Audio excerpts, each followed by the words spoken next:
There are those who feel no need to keen their sorrows, nor rehash old tales, nor ever strive to prove their strength. They simply emanate a strange, profound stillness. And remarkably, with their silent presence alone, those around them suddenly feel understood, in ways unseen. Not because they were born into calm, not because their path was ever strewn with roses, but because they have shattered so many times that pain ceased to be an adversary, transforming instead into a settled, boundless, and profoundly wise wellspring of energy. Suddenly, even the loudest voices hush in their presence. Those adrift in panic discover a steadfast anchor within them. They do not judge, they merely observe, as if they've looked into the heart of all human suffering and accepted it as an inherent part of existence. Dare to gaze into the depths of your own soul. What if the sensitivity you've always hidden away is, in truth, a profound gift? What if your feeling of loneliness in a crowd isn't a pathology, but the quiet whisper of a soul that has aged far beyond its years? What if your old scars are precisely where the light finds its way in? And here lies the very heart of Carl Jung's psychology. For the moment you realize that suffering doesn't annihilate you, but rather sculpts your most authentic self, the entire landscape of your life shifts. So now, let us explore if you carry within you the 13 subtle signs of a soul that has blossomed brilliantly through the storm. 1. Hiding emotions behind a strong mask. There are people who walk into a room with such calmness that everyone assumes they are fine. They always smile, respond gently, and know how to keep the flow of any conversation. And they never let anyone see how their hands once trembled in the dark, or the nights they had to stitch their own mind back together after a day of trying to be stronger than necessary. They create a safe zone for themselves by hiding every real emotion, as if the moment they reveal even a little, the entire world would collapse. This is one of the most common patterns seen in those who have endured deep suffering. Strength becomes armor, calmness becomes a role, and being okay becomes their default language. But inside, their reality can be completely different. Sometimes they are falling apart, in silence. Their loneliness is not the typical kind of loneliness. It is the kind that exists even in the middle of a crowd.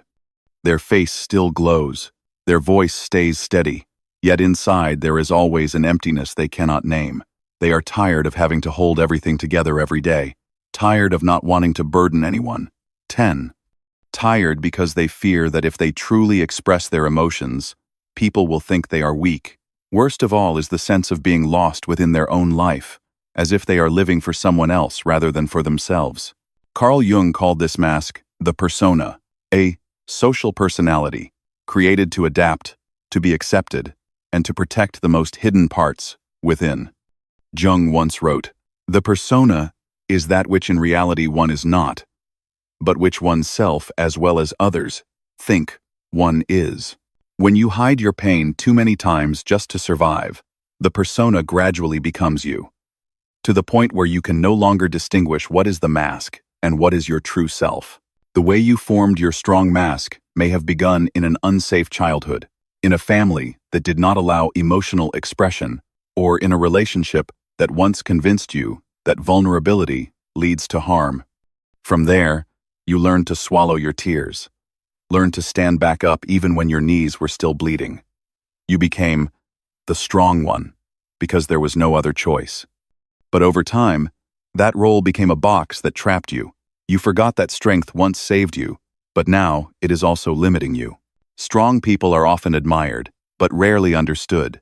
Everyone comes to them for support, for comfort, for advice. But when they need the same, they don't know whom to turn to. They are so used to being the one who holds everything together that they start to believe they don't have the right to fall apart. This is the paradox that makes so many heavy-hearted souls keep trying to smile. At some point, even the strong begin to ask themselves, who will hold me when I'm tired? And when they can't find the answer, they put the mask back on. The mask of strength, the mask of being okay, the mask of, I'm fine. But Jung saw this very clearly. He understood that the persona is only one part, never the whole person. You were not born to live forever behind a mask. You were born to become yourself. The larger the persona, the deeper the shadow inside, and the greater the separation between the real self and the performed self, the more exhausted you become.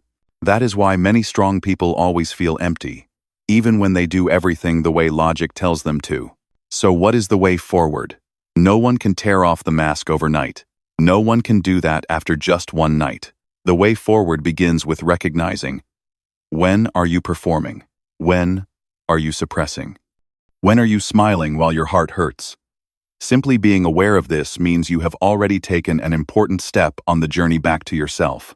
Allow yourself to be vulnerable, but only with a safe person. Not everyone deserves to see the most fragile part of you. A safe person is not someone who always understands you immediately, but someone with 3 signs. They listen without trying to fix you. They keep your secrets instead of turning your story into gossip. And most importantly, they do not make you feel guilty about your own emotions. You will recognize them by the way they are silent so you can speak, by their gaze that doesn't look away, by gentle questions instead of judgmental statements like, "If only," "You should have." They don't turn your pain into a contest of who is more miserable. They don't cut you off with hollow philosophies. They are simply there, in every sense of the word. If you find it easier to breathe when talking to someone, if their presence helps slow your heartbeat, that is a safe person. You don't need to tell everything. Just saying a small part, "I'm a bit tired today," allows your body to relearn how to lean on someone else without fear of being hurt. That alone is already a quiet release. But sometimes, even if you choose someone you believe is suitable, they may unintentionally judge or hurt you further. They might respond hastily, dismiss your emotions, or say, "There's nothing to be sad about." At those times, you need to remember that your feelings are not wrong, and their reaction says nothing about your weakness. It only reflects the limits of their own emotional capacity. Protect yourself with 3 small steps. Step back and take a breath. Do not react immediately. Observe your feelings. Where does it hurt? Why does it hurt this way? And most importantly, don't keep sharing with someone who cannot receive it. Protection here is not closing your heart, but resetting boundaries.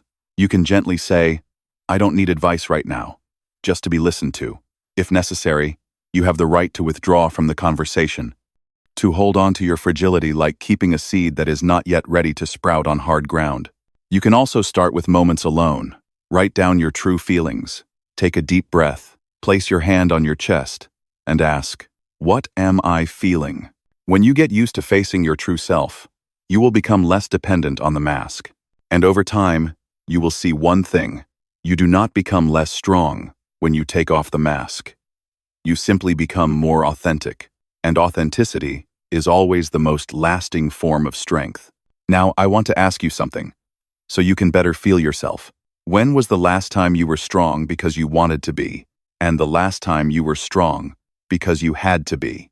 If the answer brings you into contact with the pain inside, that is a sign you are ready to move to the next chapter of this journey. And the next part is the root of the strong mask. 2. Excessive independence. Afraid to need anyone. There is a kind of freedom that, on the surface, looks radiant, but deep down is a barren land. This is the life of those who always choose absolute independence, never allowing themselves to need anyone, never permitting themselves to ask for help, never letting anyone touch their most vulnerable core. This phenomenon is entirely different from outward strength. It's not about hiding pain. It's about severing your own need for connection, sometimes without even realizing why you isolate yourself so much. You'll recognize yourself in this story if, from childhood to adulthood, you've always been the first and last to solve your own problems. From self-studying, fending for yourself when changing schools, finding your own job, self-motivating, and planning every big or small change in life without ever thinking to ask anyone a single question. Even at times when it seems like anyone could ask for help, moving house, illness, loss, you still manage everything alone, swallow every feeling, and turn down all offers of assistance. If anyone ever notices, you'll say, "It's fine, I'm used to it," or "It's nothing, it's faster if I do it myself." In reality, sometimes you even feel, the sense of being able to control everything gives you a rare kind of safety. as if the moment you slacken just a little, everything will spin out of reach. And maybe, more deeply, you fear that if you ever need someone, if you open up even a little, one day they'll leave, and that emptiness will consume you even more than your current loneliness. The paradox of those who are excessively independent is that sometimes you go through an entire month without complaining once, without confiding in anyone, and no one knows what you've just endured.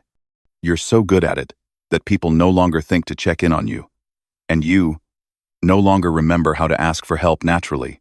Everything, whether it's the most painful or the happiest thing, is dealt with in the locked room of your own mind. Jung called this an extreme self-protective instinct, arising when the unconscious remembers that all connection comes with risk. Perhaps, in distant memories, you've experienced disappointment, abandonment, or bitter lessons that, depending on someone, only brings hurt. To avoid repeating old tragedies, your subconscious led you to build a fortress of isolation, turning independence into a part of your identity, sometimes a shackle you can't take off. Every form of addiction is bad, no matter whether the narcotic be alcohol or morphine or idealism. Jung once warned, even things that seem positive, when taken to extremes, are the most dangerous addictions of all. Ironically, the more independent you are, the more separate you feel. Sometimes, in the midst of achievement, surrounded by praise for your strength, you just want, for once, to be weak, to believe that if you collapse, someone will pick you up. But then, you stop right there, afraid that the price you'd pay for a moment of vulnerability would be losing everything you've painstakingly built: stability, control, and even your sense of being good enough. So how do you unlock yourself from this cycle of isolation? Jung's answer is awakening from within. No one is forcing you to become dependent. No one is asking you to revert to a little child, needing protection at all times. But you can begin with small experiments. Listen to the fear that arises when you want to ask for help. Notice when you automatically refuse connection. Ask yourself, what's the worst that could happen if I let someone help me? Try, just once, letting someone show up in your life as a support, even if only for a brief moment. It could be letting a loved one buy you a coffee, asking a coworker to help fix an Excel file, or letting someone see that you're tired. Instead of always saying, "I'm fine," that small step is the beginning of healing, no longer trying to control everything, but accepting that you are human, with needs to be supported, shared with, and heard. And if you still feel something holding you back, honestly, observe yourself. Is it that you're afraid if you allow someone in, you'll be hurt by your own expectations and sensitivity? Is it that you realize you always sense every emotional shift, every nuance in others, so much so that you don't even need them to speak for you to know what they're about to do? That's when you realize your deeply empathic instinct, a trait not everyone has, but also the source of many times you retreat into your shell because you feel overwhelmed by the emotional world of others. Do you dare look back on the moments when you chose independence? Not because no one was there, but because you feared you'd have to carry other people's pain too? If this question touches you, pause for a moment, because next, we'll explore profound empathy, the ability to deeply sense others' emotions, and the invisible bonds between isolation and an intuition so sensitive it leads to exhaustion. Do you recognize in yourself someone who not only carries your own burdens, but also always reads and takes on the emotional weight of others? If so, you are not alone on this journey. Tell me, when was the last time you tried to ask someone for help? How did you feel? 3. Deep empathy. Easily sensing the emotions of others. There are people who don't just listen with their ears, but with their entire intuition. They sense the moods of others from the smallest details, even before any story is told. At an old reunion, you step in and immediately sense the atmosphere is different from every other time. Even though everyone still greets, laughs, and chats, you still feel there is something overshadowing the room. The smile of a close friend seems more forced than usual. Someone's gaze keeps flitting, and then quickly avoiding eye contact, Sometimes, stories are left unfinished. Laughter echoes awkwardly as if to cover up something unnamed. No one says anything about sadness, but you are the first to feel the pressure and heaviness that spreads through every breath, every look. These energies wash over you like waves, touching you before you even understand what's happening. Not everyone understands the struggle of someone sensitive to collective emotions. Sometimes, you feel like a sponge, soaking up every negative emotion in the air.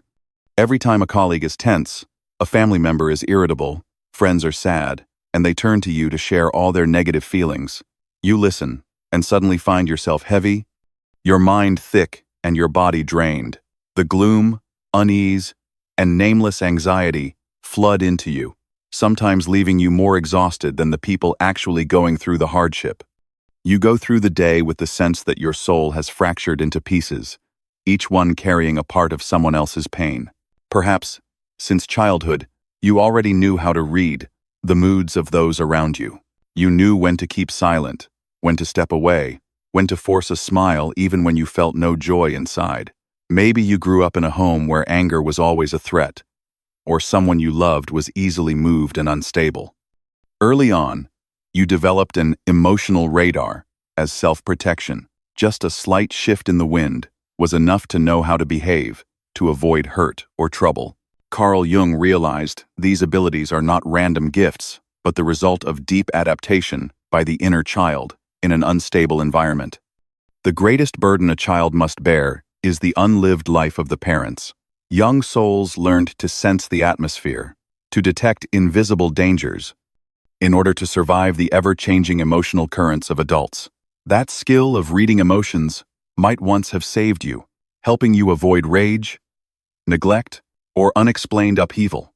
But as you grow up, this instinct turns into a burden. You find yourself able to absorb all the tiredness, disappointment, frustration of others, sometimes even before they are aware of it themselves. You become the lightning rod for every mood, the place everyone turns to pour out their hearts, sometimes simply because you always hear, you always sense, even when nothing is said. The most painful part is that you don't know how to turn off this ability. You ask yourself why you are always exhausted, why you spot problems before they even take shape, why just stepping into a negative space makes your heart sink for no reason. You often feel overloaded, weighed down, wanting to withdraw from the crowd, and many times you have to remind yourself, is this feeling really mine? Many times, you can't even explain whether your joy or sadness is truly your own, or belongs to all the people you have absorbed throughout the day. Jung believed, emotion is the chief source of all becoming conscious. There can be no transforming of darkness into light and of apathy into movement without emotion. When you are highly sensitive to others' feelings, you also have a chance to understand yourself more deeply. But if you don't learn how to set emotional boundaries, you will forever drown in the flow of sorrows and angers that do not belong to you. Deep empathy is only truly useful when you know how to care for your inner core, instead of turning yourself into a bottomless container for all the woes around you. Many sensitive people often wonder how not to get swept away in that chaotic flow of emotion, but in truth, the healing journey starts with the smallest things. Just for a moment, allow yourself to step back and listen to your inner movement. Gently remind yourself which feelings really belong to you, and which are just waves you've quietly absorbed from others. Setting emotional boundaries doesn't have to be drastic, it's simply about recognition. From there, you learn to listen without dissolving, to empathize without having to take on all the sadness, letting your soul rest in a world that is always noisy and in flux. You can start with small actions, short meditations, placing your hand over your heart, and reminding yourself, today, I will hold space for myself. When someone comes to you with negative energy, try listening as an observer, not as a recipient. If you feel overwhelmed, you have the right to step back, to refuse to take on more, or simply to say, I'm tired right now. I'll listen to you more carefully another time. The true power of the empath lies not in shouldering everyone's pain, but in knowing your own limits and protecting yourself before rescuing anyone else. Another important thing is to learn how to care for yourself not out of selfishness, but because if you are drained, you can't help anyone. Take time for the little things you love. Create a buffer before facing heavy energy. And ask yourself, what is my responsibility, and where should I let others resolve things themselves? You are not responsible for healing everyone. Sometimes, watching from afar, sending gentle wishes, or simply keeping silent is also a way to help others grow. And remember, not everyone is sensitive enough to realize how tired you are from carrying too many unnamed emotions. Don't expect everyone to understand your depth of sensitivity. The most important thing is for you to realize that empathy is not a punishment by fate, but a gift that only becomes beautiful when you know how to keep yourself whole first. If you've ever felt this way, always picking up on tension before others, always bringing home the moods of others, always feeling drained, whenever someone needs to unburden, try writing down those moments today. What have you done to protect yourself? Have you ever felt guilty for refusing to take on more feelings for someone else? The answer will bring you to a new realization. Is it possible? Deep inside, your self-worth is tied to helping, listening to, and soothing others? This will be the turning point of the journey, when you realize you deserve to receive in return, not just to be the healer, but also to be loved. Have you ever asked yourself, if one day you couldn't help anyone anymore, who would you be? And would the love and respect for you still exist if you weren't carrying the sorrows of others? Let's move on together, exploring the sense of self-worth attached to helping others and discovering what truly makes existence meaningful. 4. Self-worth, tied to helping others. There are some people who truly only feel they exist when they are helping someone. The feeling of being needed is like a spotlight shining on them on the stage of life. If no one asks for help, no one comes to confide in them or seek advice, they suddenly become lost, as if they disappear among the world. In their deepest core, their self-worth quietly attaches itself to being an anchor, to being the rescuer for others. In everyday life, this is not always so obvious. You still go to work, you might be successful, you might be admired, but whenever you receive a message, "Could you help me with this?" Maybe only you would understand me. A warm feeling spreads in your heart. You wake up feeling important, feeling you truly exist. On the other hand, during long days when no one checks in, no one needs you, you gradually shrink inside a sense of insecurity, as if you are fading bit by bit amid the hustle of the crowd. This habit may form very early. Sometimes, in your family, you are the obedient child, the one who untangles your parents' tension, who always takes on the short end so others can have peace. Gradually, listening, solving, comforting become your default roles. Growing up, you naturally carry this baggage into every relationship, from friends, lovers, to coworkers. Behind this habit is a very subtle fear, the fear of being abandoned, of not having a place if you cannot prove your value through being useful. There are nights you curl up in bed, the only thing echoing in your mind: if tomorrow I couldn't help anyone, would anyone still want to be by my side? And if your kindness isn't reciprocated, or worse, taken for granted, that disappointment, that pain, seems to fill up every space once warmed by someone's grateful smile. The disappointment when you give but do not receive is not just ordinary sadness. It is a silent storm that sweeps away the fragile confidence you build every day. It seems you return to that fear: I am not good enough, not important enough, if no one needs me. From here, you try even harder, help even more, as if your self-worth only exists at the edge of serving others. Carl Jung calls this phenomenon projection, when we unconsciously place our hopes, meaning, and salvation in the act of saving others. Jung once wrote, "Knowing your own darkness is the best method for dealing with the darknesses of other people." But instead of looking at the darkness within ourselves, many people keep busy filling the emptiness of others, hoping through that they will feel less empty, less alone. The truth is, accompanying, listening, and sharing are not wrong. But when compassion becomes your only passport to exist, then the fear of being abandoned will quietly guide all your choices. That is no longer kindness, but a new form of survival. You give until you are exhausted, to the point there is nothing left for yourself. Generosity becomes a shield, but at the same time, also the chain that keeps you from resting, from daring to say no, from daring to allow yourself to receive. You will notice this on late nights, when your phone is off and your heart is still empty. You start to ask yourself, does anyone really see me? Or do they only see what I do for them? And sometimes you become confused, wondering if one day, when no one needs you, you will become invisible, forgotten by the world. But the truth is, no one is born to earn the right to exist through compassion. Self-worth does not lie in how many people you can help, but first in your ability to recognize and love yourself. When your identity becomes mixed up in the role of the healer, you easily lose your boundaries and turn what began as kindness into a kind of unconscious transaction. What is most needed is clear awareness of personal value. You have the right to exist fully, even if you cannot help anyone, cannot make anyone happier, do not have to play the role of an anchor for every lost soul.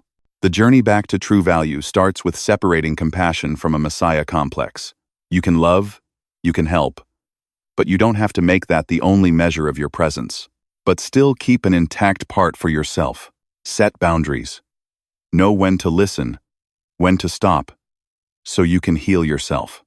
Learn how to receive a check-in, a word of encouragement, or simply a private, quiet moment can be just as precious as what you've given away.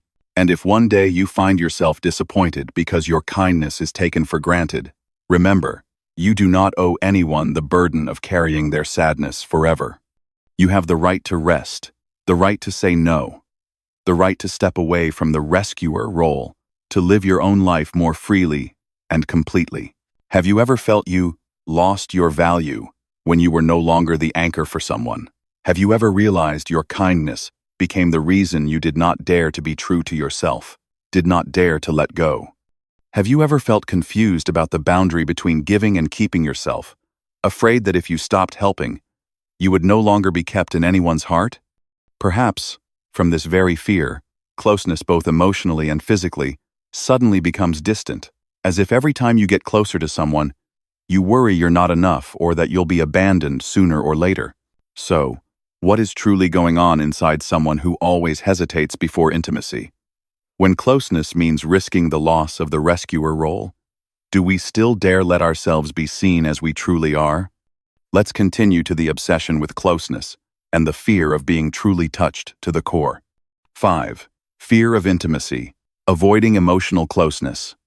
Many people, deep down, long for intimacy and a genuine emotional connection, but the closer they get, the more anxious they feel, half wanting to move forward, half wanting to turn away.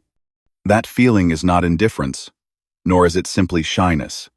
It is like an invisible barrier preventing you from opening up, causing those who care to only be able to stand outside the limits you set for yourself. In daily life, this reveals itself in seemingly small moments.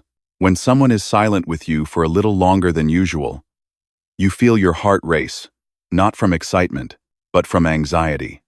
The fear of waiting, the fear of being abandoned. When someone actively asks about your private life, you find ways to shift the conversation or emphasize that you're fine, that there's nothing worth sharing. Sometimes, you even break off newly budding connections yourself, proactively creating distance, with skillful excuses, like being busy, needing time for yourself, or using past events as a fence to prevent others from stepping deeper into your private world. This avoidance is not necessarily intentional. Behind it is often a simmering fear that you cannot easily name. The fear of being hurt. The fear of someone seeing your most vulnerable parts. The fear that if you reveal your true self, one day they will leave or will no longer look at you with the same kindness as before. It is a very real fear, tied to the memories of being let down, of broken relationships with wounds that have not healed, of having once placed trust, but only receiving disappointment. You become wary, cautious, always setting safe boundaries, telling yourself to give just enough so that no one is too close, so that if you lose, it won't hurt too much. There are even late nights when you ask yourself if you really deserve to be loved, or if all your efforts are just to hold on to a sense of control over your deepest feelings. In Jungian psychoanalysis, These fears of being hurt, of being seen as weak, and of being abandoned are not merely the products of personal experience, but are also manifestations of the shadow in each person. That shadow is a collection of emotions, memories, and desires you once dared not face, which were once rejected by society or by yourself, and then silently control your emotional reactions whenever someone gets close. Jung once wrote, "One does not become enlightened by imagining figures of light, but by making the darkness conscious. Only when you dare to recognize and touch your own shadow, those wounds and insecurities will no longer be what blocks true connection. For what truly hurts you is not just what others do, but the repeated battle with the part inside that was left behind by the past." The first step is not to force yourself to open up quickly, nor is it to try to do the opposite of your fears, but to quietly recognize them, to admit that inside you there is both a longing for closeness and a fear of being hurt. That acceptance is like a gentle embrace for yourself, allowing yourself to be vulnerable without needing to justify it. Gradually, you can begin to gently experiment with emotional intimacy at the safest level with someone truly trustworthy. Maybe it's a small story about your day instead of painful memories, a moment of silence next to someone without having to act strong, the admission that you're afraid but still courageous enough to stay, to observe those feelings and let someone else see your true self. This practice need not be rushed. Every small step is a time you soothe old wounds, opening a new door to true connection. As you go deeper into this journey, you will realize you are not as strange or difficult as you once thought. Behind those defenses, you are simply someone who has suffered many wounds and is learning how to trust genuine touch again, not to cover up fear, but to grow alongside it. Every moment you dare to sit quietly with the fear of being seen, of being hurt, of being left behind, is also when you shorten the distance between yourself and those who truly want to stay, not because you are perfect, but because you are real. And if you have ever wondered why you falter before things that are too good, why in moments when happiness seems just one step away you hesitate and doubt, perhaps there are still deep doubts inside you that have not been heard. That will be the next journey, delving into beliefs about love, about goodness, and facing the difficulty of trusting not to avoid, but to gradually heal it. Have you ever felt your hands shake in the face of someone's sincerity? Or have you ever left a connection simply because it came too close to your vulnerable zone? That journey is nothing to be ashamed of, and you do not need to rush through it. What matters is that you have begun to recognize it, and from there, you will feel lighter each day, even if your steps are still tentative. 6. Difficulty. Trusting in love or good things. There are wounds that make us always wary of happiness, not because we don't crave it, but because our minds have been trained to doubt, to be on guard, and to constantly remind ourselves to prepare for any mishap.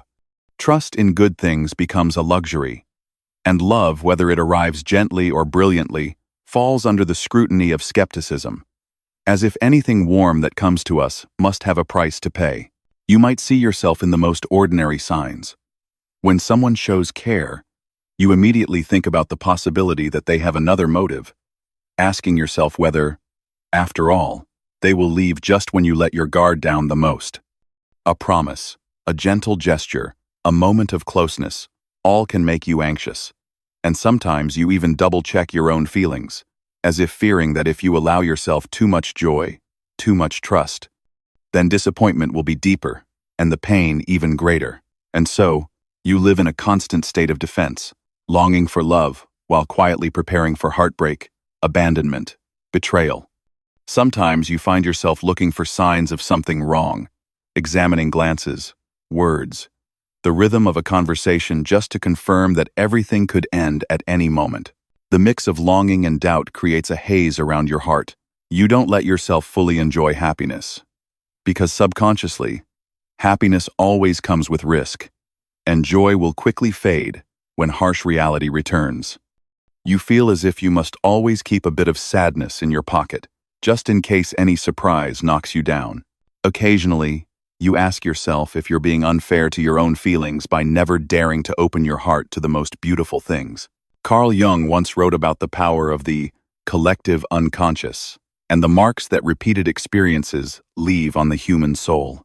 That doubt and defensiveness do not only arise from your own experiences, but are also reinforced by the experiences of an entire stream of memories from your family, your ancestors, even society.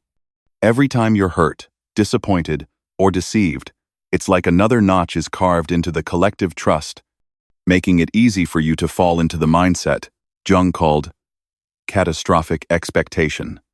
In your subconscious, all good things are put in the danger zone.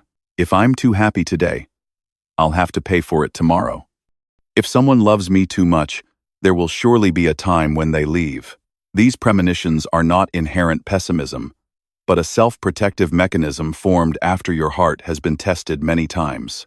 Jung once said, "The pendulum of the mind alternates between sense and nonsense, not between right and wrong."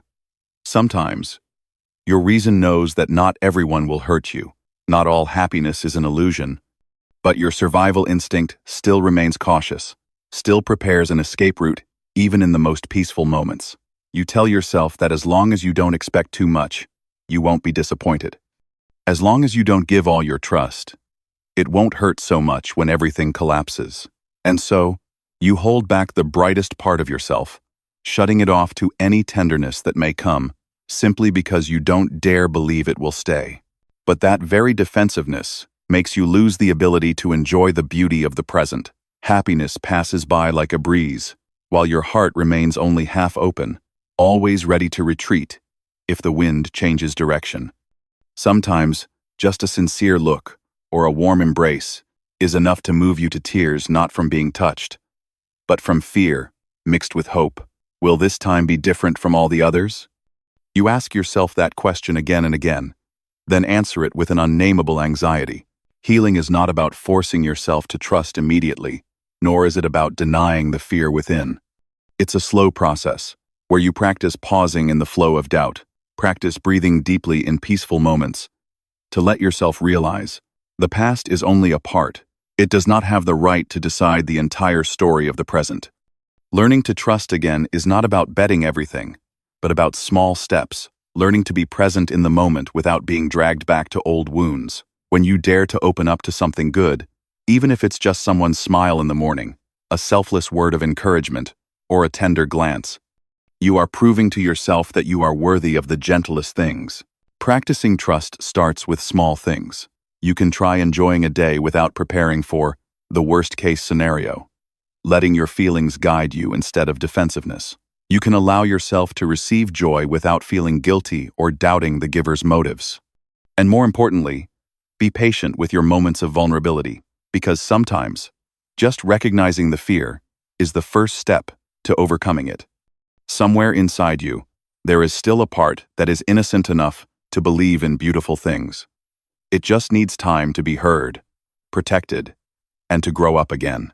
Have you ever felt the urge to believe, but didn't dare to relax in the face of genuine affection? Have you ever felt like an outsider to your own joy, simply because you didn't believe that good things would come and stay? If so, try listening carefully to the boundary between fear and trust within yourself. Who knows?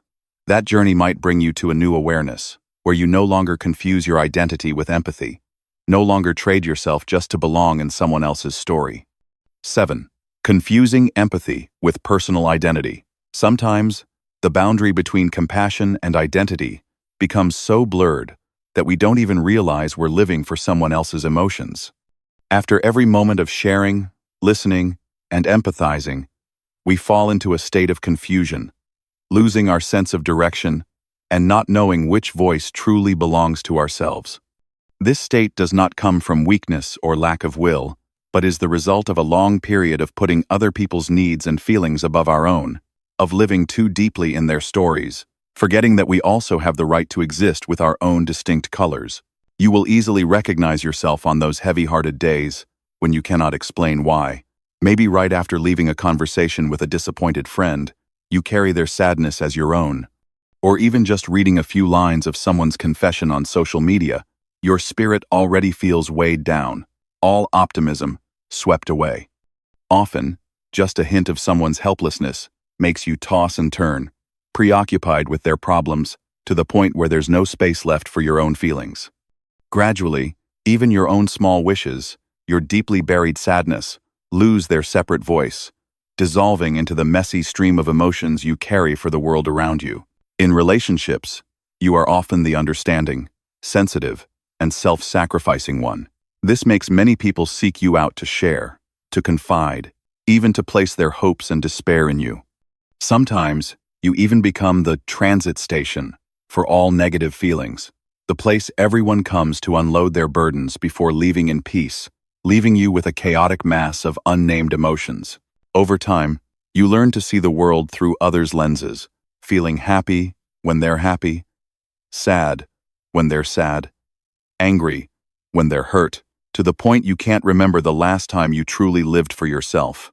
Those mixed emotions silently grow, turning you into someone always on emotional alert, always ready to empathize, but easily overwhelmed by your own sensitivity. Every time you face the questions, "What do I really want?" or "Whose sadness is this?" you get confused, unable to tell the difference between your inner voice and what's absorbed from outside. And so, emptiness and loneliness creep into every thought, every decision, keeping you in a state of anxiety without ever knowing the real cause. Carl Jung called this an identity crisis in the journey of individuation, an inner process everyone must go through to recognize and build a distinct self, separate from social roles, family expectations, or even the invisible pressure from those we love most. He wrote, "The privilege of a lifetime is to become who you truly are. The journey back to your true self is not easy, especially when you're used to living in someone else's story, taking their pain, joy, even their ideals as the center of your life's meaning. Deep empathy, instead of being a gift, quietly becomes a prison, locking you in countless layers of tangled emotions. In reality, everyone has been through periods of fading into their everyday roles. However, for deeply empathetic souls, this state is like a whirlpool. The more you try to listen and rescue others, the more you lose the ability to listen to yourself. Gradually, you doubt every feeling you have, fearing that even your dreams and desires are only echoes of someone else, while you endlessly wander, unable to find your own way. To escape this loop, the first step is to pause and actively listen to yourself, instead of simply reacting to others' needs. You might be surprised to realize that most of the heavy emotions you carry aren't truly yours. Asking yourself, "Whose feeling is this?" should become a habit whenever you find yourself confused or your mood changes too quickly after interacting with others. When you consciously identify the origin of your emotions, each layer of inner fog will gradually clear, returning to you the free space to be yourself. Practicing building inner boundaries is not about rejecting kindness or being indifferent to the world, but about loving yourself.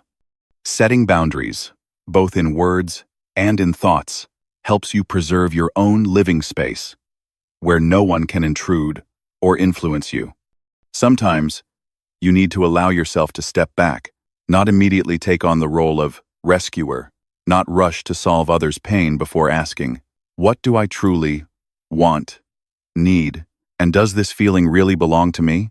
Jung emphasized that only when we bravely face ourselves and shed the layers borrowed from others can we truly meet our real selves. The most terrifying thing is to accept oneself completely. Fully recognizing yourself is not selfishness. It's a necessary step for you to become a complete individual, able to empathize without blending, to love without dissolving. Building inner boundaries begins with small practices, perhaps keeping a journal to observe your emotional ups and downs during the day, daring to say no to stories that drain you, prioritizing time just for yourself to listen to long-buried wants and dreams. Each time you do this, a layer of excess empathy is stripped away, bringing you closer to your true voice. This journey requires patience and honesty, because you won't find the answers overnight. Sometimes, the fake emotions, joy, sadness, anger, disappointment, will still mingle in your daily life. But if you persist, day by day, you'll sense the boundary between self and others becoming firmer, with inner freedom gradually replacing confusion and emptiness. And on this journey, there will come a time when you realize, only when you are strong and clear about your values and real feelings can you truly help others out of love, not confusion. When you no longer have to exhaust yourself living others' emotions, your relationships will become clearer and lighter. You will know when to listen and when to protect yourself from the storms of emotion outside. Have you ever felt that after a long day of listening to everyone's stories, you no longer know what you want, or felt like you're living someone else's life? That's the moment to slow down and ask yourself, where is the boundary between empathy and yourself? And then, in that fatigue, have you realized that you've never truly rested, always caught up in others' needs and expectations, forgetting to care for yourself? If so, let's keep moving forward on this journey, where we learn to find inner peace and fullness, without having to prove or sacrifice ourselves. 8. Living with the feeling of never truly being able to rest. Some people grow up with the feeling that they are the pillar, the sole support for everyone from family to colleagues to friends. They can never truly stop, because deep inside there is always a fear echoing. If they slow down, everything will fall into chaos. If they allow themselves to rest, who will carry the burden? Who will keep their little world running smoothly? That feeling is not only a sense of responsibility, but also an invisible obsession, making them go through the days with their shoulders always tense, never relaxing. Even when their body is exhausted and their mind is weary. There are days when you jump up at the sound of the alarm, your to-do list running endlessly through your mind like a film without a pause button. You are so busy that you don't have time to listen to your own feelings, and it seems the harder you try to get everything done, the more restless you feel, as if every achievement, every effort is just the visible tip of the iceberg of responsibility. At the end of the day, even though your body is worn out, you still can't stop thinking about what hasn't been finished, the promises not yet kept, the worry that others will be disappointed if you stop, relax, or refuse to shoulder yet another burden. Exhaustion and anxiety just drag on like that. Sometimes you realize you've forgotten what real rest even feels like. Moments of sitting still, instead of bringing relaxation, are haunted by thoughts. Is someone waiting for me? Will my decision not to carry anymore disappoint someone? Will my slowing down throw this little world into disorder? And so, waves of anxiety and mild depression accumulate quietly.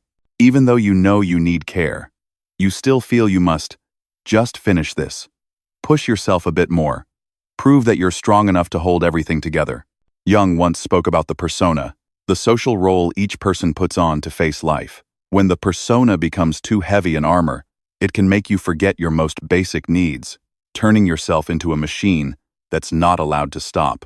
The creation of something new is not accomplished by the intellect but by the play instinct acting from inner necessity. The creative mind plays with the objects it loves. When there's no space for rest, for playfulness, for honest moments with yourself, true strength is gradually worn away, leaving behind only the depleted shell of a soul longing to be nourished. Prolonged imbalance makes you feel like everything is slipping out of your control. Sometimes you want to give up, but you're afraid that if you collapse, no one else can take your place. This loop tightens more and more, making you miserable and isolated, even though people are always around you, but no one really sees how tired you are inside. Every time you think of resting, you're reminded of your duty, feeling guilty if you allow yourself to be weak, even for just one day. That's why exhaustion becomes normal, anxiety becomes a habit, and your soul is never truly free. However, it's at the very edge of exhaustion that you might finally see your real need, not just a long sleep or a vacation, but the right to slow down, to separate yourself from the fast pace of life, so you can recognize where your limits are, where the basic needs you've always ignored truly lie. The healing process begins when you dare to schedule rest as a serious commitment to yourself, set boundaries with others, even say no when necessary, to protect the last intact part of yourself. Try allowing yourself to sit quietly on a weekend morning, listening to your breath, letting your body relax without rushing. without chasing after the endless to-do list. It might be a slow afternoon walk, a moment of disconnecting from all responsibilities to reconsider the invisible pressures that have clung to you for so long. You'll realize that true strength doesn't come from never being tired, but from the ability to recognize and take care of your own weariness. Gradually, as you proactively allow yourself to rest, your mind also learns to quiet down. Anxiety invades less, and the joy of living returns bit by bit. You deserve to be nourished not because you have done well enough, but simply because you are human. No one can live forever like a machine of responsibility. The gratitude you show yourself when you dare to slow down, when you dare to do nothing, is the first step toward regaining deep balance and peace. Have you ever asked yourself what keeps you from stopping, even when you know you're exhausted to the bone? And have you ever wondered if, behind all those efforts to hold everything together, there lies a fear of weakness? A fear that if you allow yourself to collapse, everything will fall apart? That is also the next journey, learning to face and open up to the most vulnerable parts within yourself, to understand that sometimes the greatest courage is to admit that you need to be held up. 9. Afraid of weakness, not allowing yourself to collapse. Growing up in environments where strength is always praised as the ultimate standard, many people have learned to hide every sign of weakness as a survival instinct. Not just in front of others, but even when alone, they admonish themselves to be resilient, to hold back tears, to steel themselves, and not allow collapse. The belief that weakness is dangerous, a sign of failure, gradually takes root so deeply that all sadness or moments of faltering are locked away behind a flawless, steadfast exterior. On the outside, it seems as though nothing affects them, but inside is an ocean of emotions, constantly repressed, ready to surge whenever the heart is exhausted, but dares not speak a word. In everyday life, this is most clearly seen in those times you remind yourself, "I must not cry. I must not let anyone see my pain." Or in those evenings, when all you can do is quietly sigh behind closed doors. Even as undercurrents of emotion churn inside, that constant self-armoring makes you increasingly estranged from your true feelings. You suppress yourself to the extent that all wounds and scratches are only allowed to exist in the deepest layers, while on the outside remains an unshakable fortitude. At some point, when the pressure accumulates too much, emotions may explode into fits of unusual anger, or conversely, complete freezing, a kind of emotional numbness, no longer able to feel sadness or fatigue. Carl Jung analyzed that society, family, and life experience all contribute to nurturing the mistaken belief that weakness must be hidden, that displaying vulnerability only makes you small and pitiable in the eyes of others. When strong identity becomes the sole standard for acceptance, every natural emotion is gradually cut off from the true self. Jung wrote, "Where wisdom reigns, there is no conflict between thinking and feeling." True maturity lies not in denying pain, but in the ability to harmonize reason and emotion, to allow yourself to live fully with both the light and the dark sides of your soul. By denying weakness, we also deny a part of our own human nature, turning ourselves into the guard of our own heart. Only when you dare to touch your sadness, allow yourself to tremble, even break down in a safe enough space, can you truly release the weight you've carried for so long. It might be the moment you cry alone in the middle of the night, or gently lean on someone without pretense, or write down your uncensored feelings on a blank page, or even just softly remind yourself, "Today I'm sad, and that's okay." Practicing safe emotional expression is an act of self-healing, giving back to yourself the right to be an ordinary human being, a person with all the happiness, sorrow, strength, and softness. Weakness does not take away your value. On the contrary, the courage to admit imperfection is what makes you trustworthy, more approachable to those around you. When you dare to recognize and move through your vulnerable moments, you'll discover that within every fragment, there is always light waiting to be reborn. That is also the beginning of the journey to turn all pain and endurance into inner strength, into a depth and wisdom that only those who have dared to face their own darkness can possess. Have you ever gone through days where all you could do was swallow your tears, feared letting anyone see your weakness, told yourself you had to stand firm no matter what? Perhaps If you truly let your heart speak, you'll realize that endless strength isn't always maturity. Sometimes, true maturity comes from the ability to turn what once hurt you into wisdom, into a quiet resilience that no one can ever take away. And that, too, is the greatest gift pain leaves for those who know how to face it. 10. Turning suffering into depth and wisdom. Experiencing loss, enduring hardships, and touching the very depths of pain has left some people with a perspective on life that is deeper than any mold could define. After many storms, they become calmer, more empathetic, observing every shift around them with the eyes of someone who has truly walked through the darkness. They are not easily swept along by superficial joy or quick to judge anyone or anything, but always take the time to listen, to reflect, to see every event through the broad lens of someone who has gone through the night. In gatherings, you might be the one who quietly observes, smiling as others share their joys and sorrows. Whenever someone confides in you about failure or loss, you don't rush to comfort but give them space, because you understand that not every pain needs to be covered immediately by words of consolation. When someone bursts into tears, you are not impatient, for you know there are tears that must fall for a heart to feel lighter. It is this experience that makes you different, sometimes feeling like an outsider in the noisy crowd, but it is also what enables you to listen, to empathize, to support others with genuine, not artificial, understanding. That feeling is sometimes a deep gratitude for your own wounds. Instead, you learn to cherish every loss, for every time you fall is a time you grow. Every scar becomes the foundation for inner strength. This depth sometimes brings loneliness, because not everyone is willing to go as deep as you into the heart of life, but it is also the foundation for your faith that, even as the world shifts, you can still maintain calm and serenity. Carl Jung likened the process of turning suffering into wisdom to the alchemy of the soul, where a person learns to use the fire of experience to transform lead into gold, darkness into an internal source of light. There is no coming to consciousness without pain.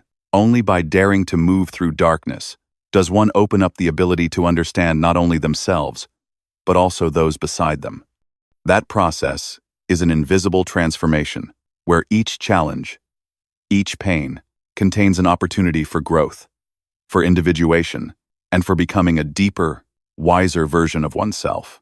Those who have truly gone through suffering often continue to learn from their experiences. They don't let loss remain just a wound, but turn it into meaning. Through listening and sharing, they help others find the light within their own darkness, using their own experiences to soothe or encourage those who are lost. It is a humble wisdom, quiet, never imposing, only gently illuminating a kind of presence that makes those around feel safe, feel free to be vulnerable without fear of judgment. They themselves continually maintain gratitude for what has passed, even though they sometimes still feel different, still out of place in a crowd. The courage to step through pain and transform every fear into strength has allowed them to live more solidly, more peacefully, before any new challenge. Each of their stories is a lesson in resilience, a reminder to themselves. Nothing that has passed is meaningless. No pain is useless if you know how to listen and cherish it. Have you ever noticed yourself thinking more deeply, seeing life through more experienced eyes than those around you? Do you sometimes feel that you don't belong simply because you understand the value of pain and cherish the depths others often avoid? If so, perhaps you are also learning to set healthy boundaries to protect your own complex inner world, living true to your essence without needing to please everyone. And that is also an important transition on the path to maturity. When you learn to cherish yourself, you also gradually learn to preserve and respect the complexity and uniqueness of your own soul. 11.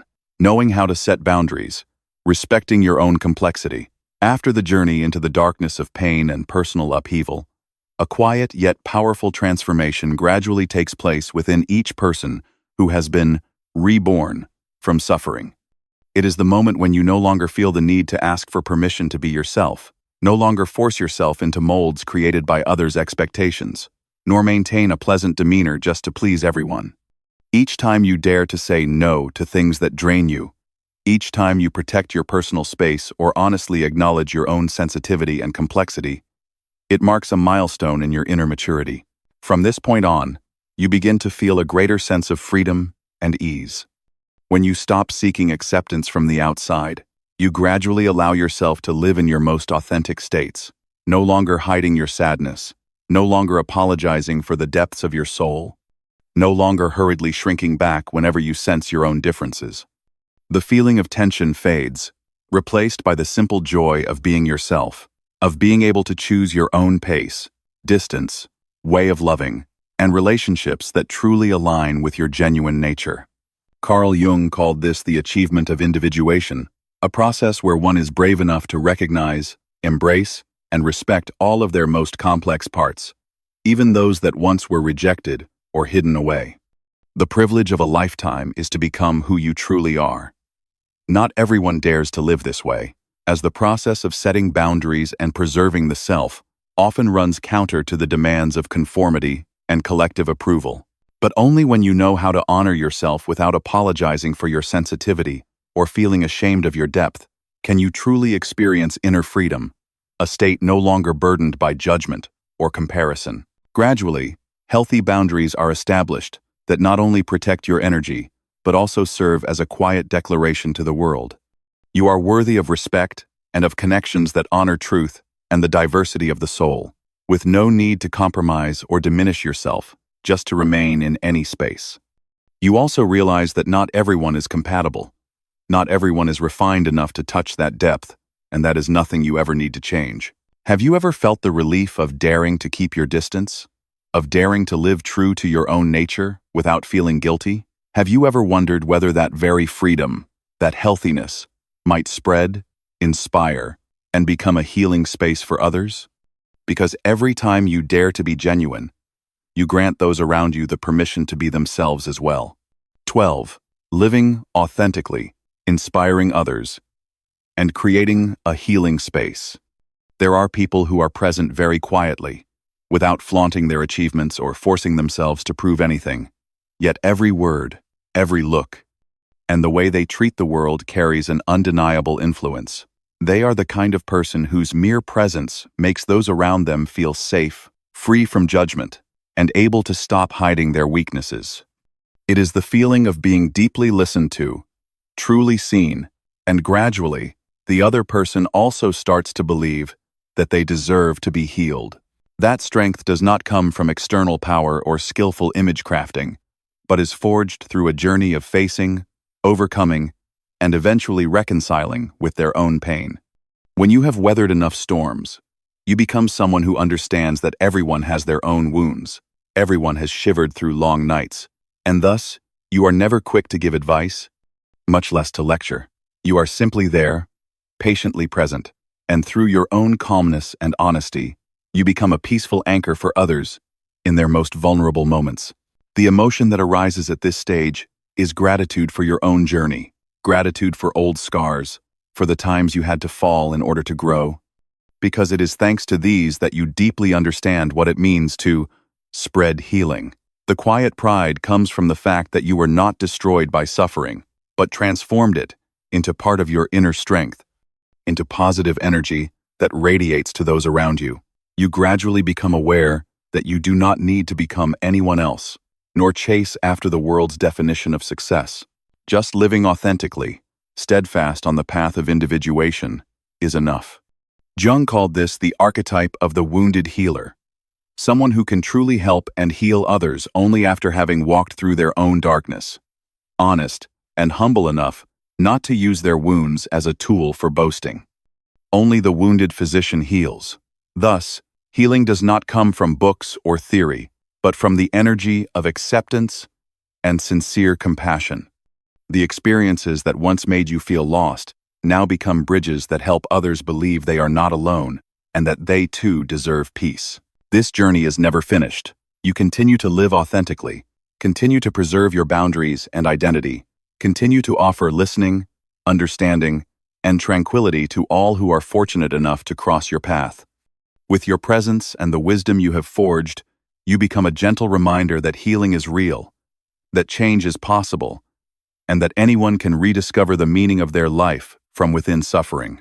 Have you noticed that since you dared to live authentically, the atmosphere around you has changed? Your relationships have grown deeper, and more people seek you out for advice or simply to enjoy quiet time with you?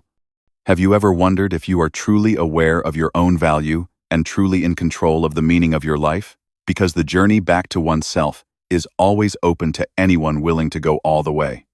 13. Awareness of self-worth. Mastery of life's meaning. At a certain stage in your journey of growth, you suddenly realize that you no longer live for praise or external recognition. All the glances, judgments, or expectations of others no longer sway you. You are no longer guided by the old scripts of pain, the mistaken beliefs about yourself, the wounds of the past that used to dictate your actions, thoughts, or the way you loved yourself.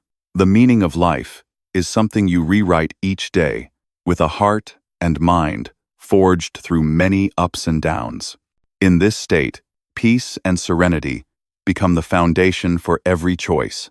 You feel your mind open wider. All the old pressures seem released. A new source of hope and vitality rises each day, because you know that your value does not come from any social role, but from your wholehearted presence, from your ability to accept your entire self, both the parts once denied and those that shine most brightly. You can look back on the journey you have traveled with compassion and gratitude, no longer bound by old pain. Carl Jung once emphasized, "Freedom is the privilege of the person who has become conscious of himself." True freedom only comes when you dare to face, understand, and accept your whole being, rising above the limits imposed by the past or by wounds. At that point, the meaning of life is no longer something to search for outside, but becomes a conscious action, a deliberate choice, built each day on intrinsic values and honesty with yourself. This journey does not end, but every small step you take contributes to the creation of a new life. Free, present, whole, and full of hope. You have become the master of your life's meaning, not led by the past, but the one who writes the future from a place of peace and sincere self-love. We have just explored together 13 profound signs, those silent evidences that show you have gone through more suffering than you ever let on. Remember, suffering does not just leave behind silent scars.